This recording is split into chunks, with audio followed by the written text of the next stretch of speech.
சாய்நாதனே போற்றி. வாழ்க வையகம், வாழ்க வளமுடன். அனைத்து உறவுகளுக்கும் இனிய வணக்கம்.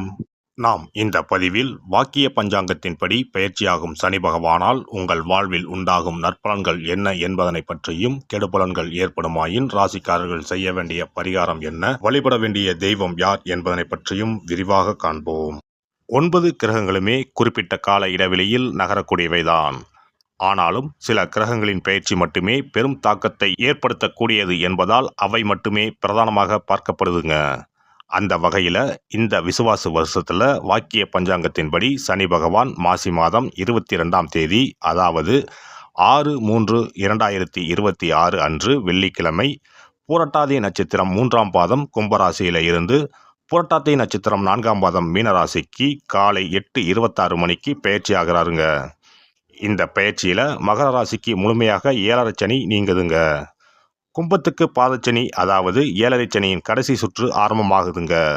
அதே சமயம் மேசராசிக்கு 7.5 சனியின் தொடக்கமான விரயச்சனி ஆரம்பம் ஆகுதுங்க. இந்த சமயத்தில் தனுசுக்கு அஷ்டாஷ்டமம், சிம்மத்துக்கு அஷ்டமம், மீனத்துக்கு 7.5 சனியில் ஜென்மசனி காலகட்டம் தொடங்குதுங்க. இந்த சமயத்தில் கடகத்துக்கு 9ஆம் இடத்துல பாக்கிய சனியாகவும், துலாம் ராசிக்கு 6ஆம் இடத்துல ருண ரோக சத்துருஸ்தானத்தில் வரக்கூடிய அமைப்பும் ஏற்படுதுங்க. அவருடைய 3, 7, 10ஆம் பார்வைகள் முறையே ரிஷபம், கன்னி, தனுசு ராசிகளில் பதியுதுங்க. இப்போது சனி பகவான் செல்லும் மீனராசி அவருடைய நட்பு வீடுங்க. அதோட அடுத்து வரக்கூடிய குரு பெயர்ச்சிக்கு பிறகு குரு பகவானின் 9ஆம் பார்வை மீனத்துல பதிய இருக்குங்க. இத்தகைய கிரக அமைப்புகள் மற்றும் சனி பகவான் மீனத்துல இருக்கக்கூடிய காலகட்டத்தில் ஏற்படக்கூடிய பிற கிரக பெயர்ச்சிகள், இப்படி எல்லாவற்றையும் கணக்கில் கொண்டே இந்த பலன்கள் தரப்பட்டிருக்கு. எந்த சமயத்திலும் நிதானம் தவறாமல் இருப்பது, நேர்மை, நியாயத்தை கடைபிடிப்பது, பெற்றோர் பெரியோரை மதிப்பது, இயற்கையை பேணி காப்பது, அவரவர் குல முறைப்படியான தெய்வ வழிபாடுகளை செய்வது, இதெல்லாம் எல்லோருக்குமே பொதுவான பரிகாரங்கள் ஆகும். உழைப்பு, நேர்மை, உடற்பயிற்சி, நல்ல எண்ணம், பக்தி மார்க்கம், இப்படி இருக்கிறவங்க யாரா இருந்தாலும் அவங்களுக்கு சனி பகவான் எப்போதும் நல்லதையே செய்வாருங்க. நடைபெறும் இந்த சனி பயிற்சியில் உங்கள் வாழ்வில் வளமும் நலமும் செல்வ செழிப்பும் பெற்று வாழ்வில் உயரிய நிலையை அடைய எல்லாம் வல்ல எம்பெருமானை வேண்டி விரும்பி கேட்டுக்கொள்கிறேன். விருச்சிக ராசி அன்பர்களே, சனி பகவான் உங்கள் ராசிக்கு 3, 4ஆம் இடங்களுக்கு உரியவர். இப்போதைய பெயர்ச்சியில் அவர் உங்கள் ராசிக்கு 4ஆம் இடமான கும்பத்தில் இருந்து 5ஆம் இடமான மீனத்திற்கு பயிற்சியாகிறார். அர்த்தாஷ்டம சனி விலகிறதுல ஒருவித நிம்மதிதான். அதோட அவர் பூர்வ புண்ணிய ஸ்தானத்திற்கு சென்றாலும் குலதெய்வத்தை கும்பிடுறதை வழக்கமாக கொண்டவங்களுக்கு நற்பலன்களே அதிகரிக்கும். அலுவலகத்தில் இதுவரை அடங்கியும் முடங்கியுமே இருந்த உங்கள் நிலை மாறும். திறமைக்கு உரிய ஏற்றமும் மாற்றமும் தொடர்ச்சியாக வரும். உடன் இருப்போரின் நட்பு மனதிற்கு மகிழ்ச்சி தரும். யாரோட தவறான யோசனையும் கேட்டு இருப்பதை விட்டு பறப்பதை பிடிக்க நினைக்க வேண்டாம். புதிய பணி வாய்ப்புக்காக காத்திருக்கவங்க அயல் நாட்டு வாய்ப்பு வந்தால் தயங்காமல் ஏற்றுக்கொள்ளுங்கள். அது உங்கள் எதிர்காலத்திற்கு நன்மை தரும். இல்லத்தில் இனிமை வெளிச்சம் பரவ தொடங்கும். உறவுகளிடையே உங்கள் செல்வாக்கு அதிகரிக்கும். தம்பதியரிடையே அந்யோன்யம் அதிகரிக்கும். பூர்வீக சொத்து சார்ந்த வழக்குகளில் வீண் பிடிவாதம் வேண்டாம். உறவுகள் யாரையும் பொது இடத்தில் வைத்து விளையாட்டாகவும் கிண்டல் செய்ய வேண்டாம். ஆடை ஆபரணம் சேரும். விடுபட்ட குலதெய்வ வழிபாட்டை செய்து முடிப்பது விசேஷங்களை அனுபவித்து வர செய்யும். வரவை சேமிக்க பழகுங்கள்.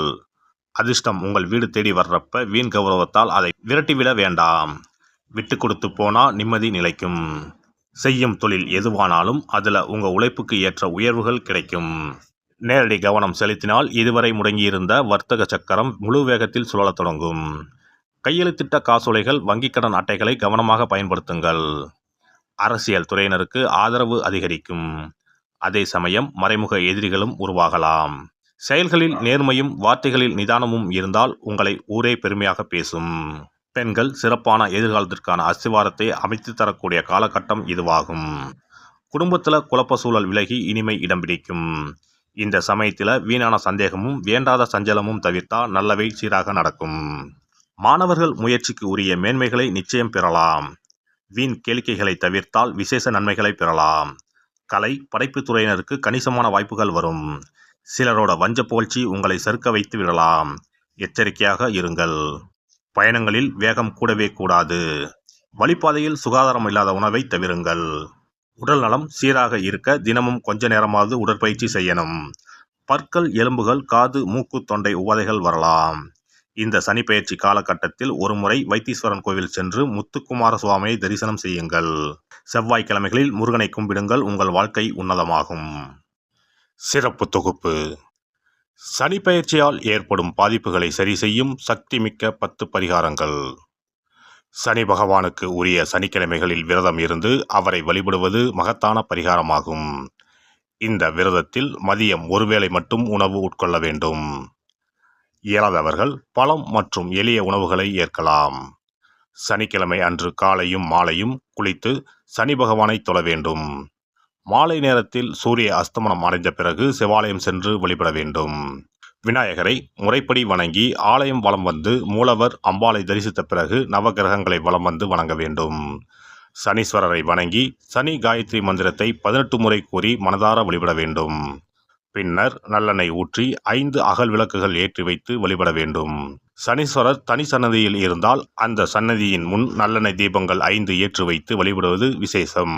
அருகிலேயே கிழக்கு நோக்கி அமர்ந்து சனீஸ்வரனின் சுப அருள் கிடைக்க வேண்டும், சனிதோஷ பாதிப்புகள் அகல வேண்டும் என்று பிரார்த்தனை செய்து வரலாம். இயன்றவர்கள் அன்றைய தினம் மாற்றுத்திறனாளிகளுக்கு அன்னதானம் வழங்குவது விசேஷம். சங்கடகர சதுர்த்தி தினத்தில் விநாயகருக்கு 8 சிதறு தேங்காய்களை உடைத்து நெய் தீபம் ஏற்றி அர்ச்சனை செய்து வழிபட்டால் சனியின் பாதிப்புகள் குறையும். அதேபோல் வெள்ளிக்கிழமை தோறும் அதிகாலை நீராடி அருகம்புல் மாலை சாற்றி அரசமர பிள்ளையாரை சுற்றி வந்து முறையாக வழிபட்டால் சீரும் சிறப்பும் நாடி வரும். தோஷங்களை எல்லாம் போக்கும் சக்தி பிரதோஷ வழிபாட்டுக்கு நன்மை உண்டு. அதிலும் சனிக்கிழமைகளுடன் இணைந்து வரும் சனி மகா பிரதோஷ நாளில் நந்தியையும் ஈஸ்வரரையும் வணங்கி வருவது சிறப்பான பரிகாரமாகும். அப்போது சுவாமி நந்தி அபிஷேகத்துக்கு பால் வாங்கி கொடுக்கலாம். அது மட்டுமின்றி திருக்கோவில் விளக்கேற்ற எண்ணெய் வாங்கி கொடுப்பதும், சிவாலயங்களில் வில்வத்தலத்தால் அர்ச்சனை செய்து வழிபடுவதும் மிக உன்னதமான பரிகாரங்கள் ஆகும். பொதுவாகவே சனி பகவானின் தானியம் எள். அந்த எள் எண்ணெயில் அவருக்கு விளக்கு ஏற்றி வழிபடுவதால் நன்மைகள் பெருகும். சனிக்கிழமை விரதம் இருந்து எள் எண்ணெய் தேய்த்து ஸ்நானம் செய்து சனி பகவானுக்கு உகந்த எள் எண்ணெய் விளக்கிட்டு எள் சாதம் படைத்து சனிக்கவசம் ஓதி வழிபடுவது சிறந்த பரிகாரமாகும். வெள்ளிக்கிழமை இரவு எள் தானியத்தை கரும்பட்டு துணி அல்லது கருமை நிற காகிதத்தில் வைத்து மடித்து தலையணைக்கு கீழ் வைத்து படுத்து உறங்கவும். மறுநாள் காலையில் எள் எண்ணெய் தேய்த்து குளித்து முதல் நாள் மடித்து வைத்த எள்ளை வடித்த சாதத்தோடு கலந்து நைவேத்தியம் செய்து காக்கைக்கு வழங்க நன்மைகள் ஏற்படும். சனி தோஷங்களை போக்கி நன்மைகளை உண்டாக்கும் கண்கண்ட தெய்வம் ஆஞ்சநேயர். ஆகவே இயன்ற போதெல்லாம் அனுமனுக்கு வடைமாலை சாத்தி துளசி மாலை அணிவித்து வெண்ணெய் அர்ப்பணித்து வழிபட்டு வந்தால் சனிதோஷ பாதிப்புகள் நீங்கும். வீட்டில் நலப்புராணம் படிப்பதாலும் நேரம் கிடைக்கும் போதெல்லாம் ராமநாமத்தை உச்சரிப்பதாலும் பாதிப்புகள் நீங்கி பயனடையலாம். ராமநாம ஜபம், சுந்தரகாண்ட பாராயணம் என குழுவாக இணைந்து கூட்டு பிரார்த்தனை செய்வது மிக அற்புதமான பலன்களை பெற்றுத்தரும். சனிக்கிழமைகளில் சனி பகவானின் அதிபதியான மகாவிஷ்ணுவை வணங்கி விஷ்ணு சகசரநாமம் அல்லது அனுமன் சாலிசா பாராயணம் செய்தால் எண்ணற்ற நன்மைகளை பெறலாம். நல்லெண்ணெய், உளுந்து, இரும்பு சட்டி ஆகியவற்றை ஏழை எளியோருக்கு தானம் செய்யலாம். அதேபோல் சனி ஆதிக்கம் செலுத்தும் பூசம், அனுசம், உத்திரட்டாதி ஆகிய நட்சத்திர நாட்களில் அன்னதானம் செய்வது சிறப்பு. நடக்க முடியாத மாற்றுத்திறனாளிகளுக்கு நம்மால் முடிந்த உதவிகளை செய்தால் சனி பகவான் அருளால் மகிழ்ச்சியான வாழ்க்கை அமையும். எல்லாம் வல்ல இறையருளால் நீங்களும் உங்கள் அன்பு குடும்பமும் உடல் நலம், நீலாயுள், நிறை செல்வம், உயர் புகழ், மெய்ஞானம் ஓங்கி வாழ்க வளமுடன். இந்த வீடியோ பதிவு உங்களுக்கு பிடித்திருந்தால் லைக் பண்ணுங்க, கமெண்ட் பண்ணுங்க, ஷேர் பண்ணுங்க, மறக்காம சப்ஸ்கிரைப் பண்ணுங்க, பக்கத்துல இருக்கிற பெல் பட்டனை கிளிக் பண்ணுங்க. நன்றி, வணக்கம். ஓம் நமச்சிவாய. சிவாய நம.